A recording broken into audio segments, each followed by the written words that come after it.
Hi, welcome to Faceted Journey. My name's Kitty Meekum. What is a chakra?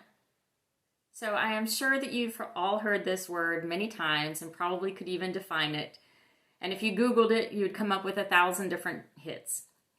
But I just wanted to do a little brief introduction of the history and what a chakra is, because in future videos, I will go further in depth for each chakra. So this is just kind of a quick overview. So the word chakra is Sanskrit that comes from the Vedas, which is a Hindu text that dates back thousands of years.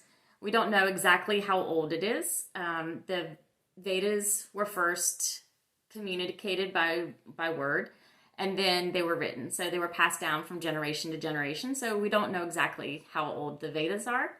But anyways, thousands of years.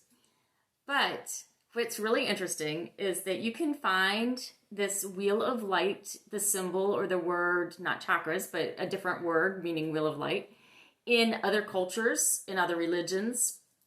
So in Native American, in Mayan or Celtic, they all have symbols for the wheel of light. So even though this word chakras is something that we have now identified as these wheels of light, in different languages, different cultures, obviously they have different words. So the word chakras came to the Western world around in the 1960s, so fairly recent.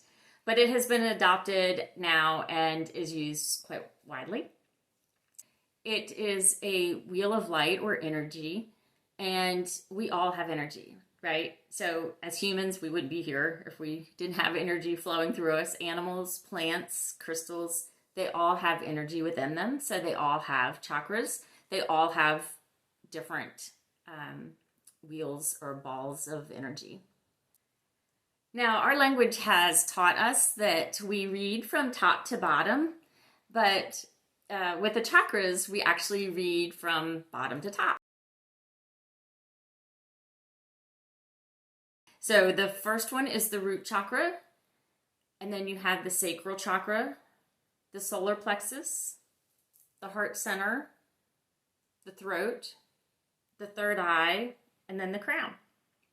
So I only named 7, but there's actually hundreds. We actually have chakras up and down our arms and our legs and our fingers, our ears, our eyes. We have chakras all over us. But the 7 are the ones that we focus on for balancing. And then once we can balance those and ground those, and I'll go into that later, but once we can balance those chakras, then the others should fall into place and work properly. So we focus first on the 7 chakras that I just mentioned. Now, chakras, they say they're a wheel of light, which to me sounds flat, but they're really masses, right? They're balls of energy. They're masses of energy moving within us. And I want you to think of a pyramid or an upside down cone. So in our root chakra is a bigger mass. And as we move up to the crown, it's going to get smaller and smaller. Now, with that, there's also the speed of the energy moving. So big and slow, and then small and fast. So as you move from the root to the crown, your chakras are going to speed up in a higher frequency and move faster.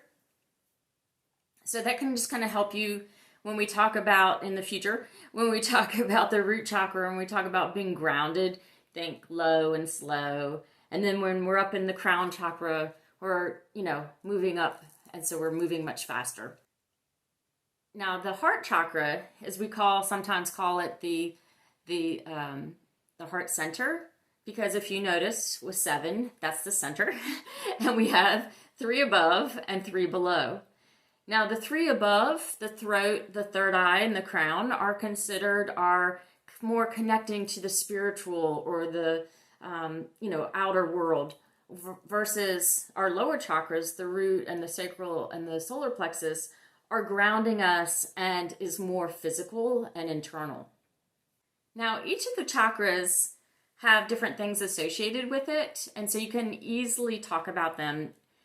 So the first thing is they all have a color, they have a symbol, they have a sound or a frequency, they have crystals and oils that help them.